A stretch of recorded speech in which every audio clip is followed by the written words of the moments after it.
वंदे मातरम। मैंने अपनी जिंदगी में कभी कुछ ऐसा कहा नहीं और ना कभी सोचा था कि ये कहूंगा। मैं जिससे सबसे ज्यादा मोहब्बत करता हूं ना, अपने माँ बाप, अपने बच्चे, अपनी औलाद, अपने खुद के अहद से ज्यादा, वो है भारत माँ। और मैं ये कह रहा हूं, मुझे नहीं मनाना आजादी। मैं नहीं मनाऊंगा आजादी। दो कारण है उसके। आप मनाइए, यह कैसी आजादी? ये पोस्टमार्टम रिपोर्ट में ऑटोप्सी है उस बच्चे की कलकत्ता में। क्या हुआ उसके साथ आपको पता है? लेकिन हमारे देश में है ना, बीजेपी के राज्य में होगा तो कांग्रेस बोलेगी बीजेपी की गलती है, जब कांग्रेस के राज्य में होगा तो बीजेपी। इसमें उस बच्ची का क्या है? उसके माँ बाप की कहानी पता है आपको? एक बाप के तौर पे नहीं, एक हिंदुस्तानी के तौर पर सोचिएगा, एक भाई के तौर पर। उस बच्ची के दोनों पैर बिस्तर के दो तरफ थे, उसको बीच से फाड़ दिया गया था। उसकी आंख, वो चश्मे पहनती थी, उस पर उंगलियां गाड़कर उसकी उंगलियों, आंख के अंदर कांच मिले हैं।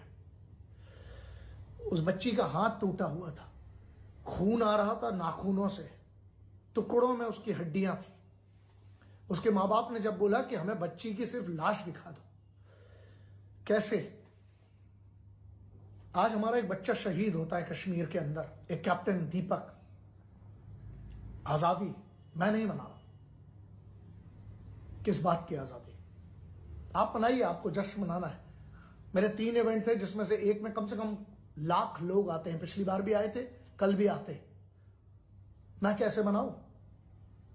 एक भाई के तौर पर, एक बाप के तौर पर, एक बेटे के तौर पर। आप मनाइएगा। मुझे पता है इस पर मुझे लोग गद्दार कह सकते हैं, कोई बात नहीं साहब। मैं विरोध पर भरोसा, मैं क्या कहना चाहता हूं और सजा क्या है उसकी? जिसने उस बच्ची के साथ यह किया है, एक आदमी का काम लग रहा है। सीबीआई को इंक्वायरी दी गई, लेकिन पूरे के पूरे कंटेमिनेट, पूरे का पूरा उस जगह को कर दिया गया होगा। इस बंदे के साथ क्या होना चाहिए? क्रिमिनल पता है कौन है? चौथी शादी है इसकी, इसने अपनी बीवियों को भी मारा है।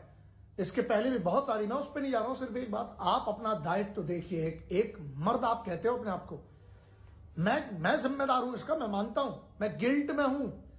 हर सरकार को लिखा है पत्र, हर सरकार से बोला है हाथ जोड़कर।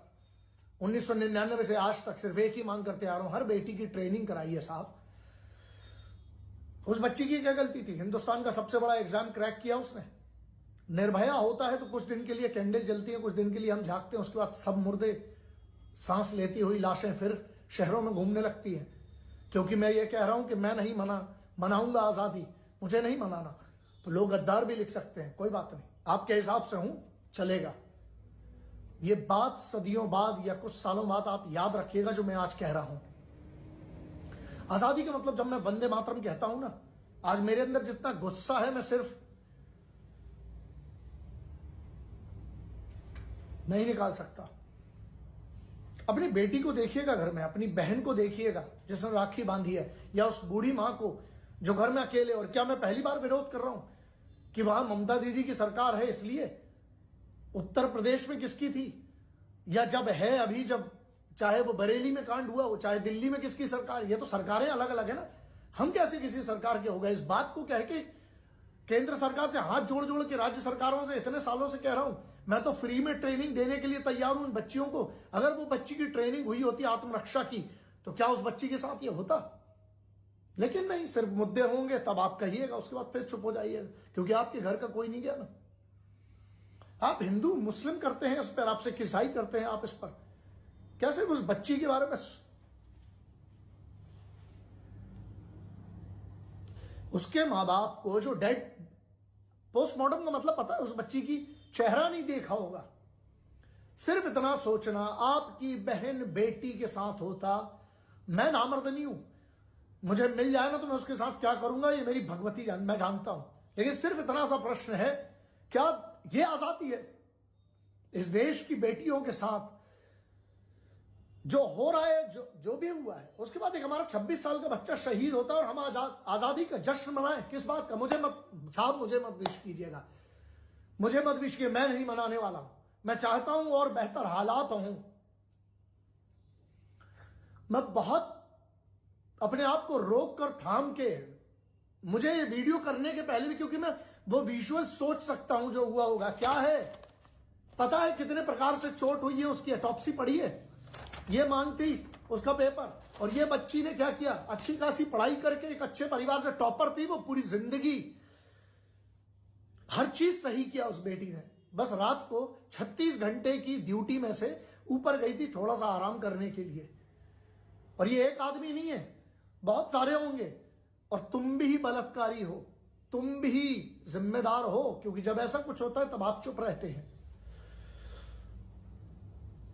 सोचना दोस्त, तुम्हारी बहन बेटी के साथ होता तो तुम्हारे अंदर के जज्बात क्या होते।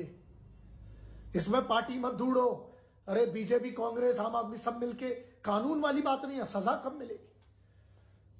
क्या वो बच्ची वापस आएगी? क्यों नहीं है डर इन बलात्कारियों में? क्या वो बेटी लौटा सकते हो उस माँ बाप की, जिस बेटी के 2 टुकड़े हुए, जिस बेटी के कहां से खून निकला, जिस बेटी के साथ आंखों में तो गर्दन की हड्डी तोड़ दी थी, या तो घुटने से टूटती है या चढ़कर तोड़ी जाती है उस गर्दन की हड्डी उस बच्ची की। मेरे पास शब्द होते हैं हमेशा, निशब्द हूं आज।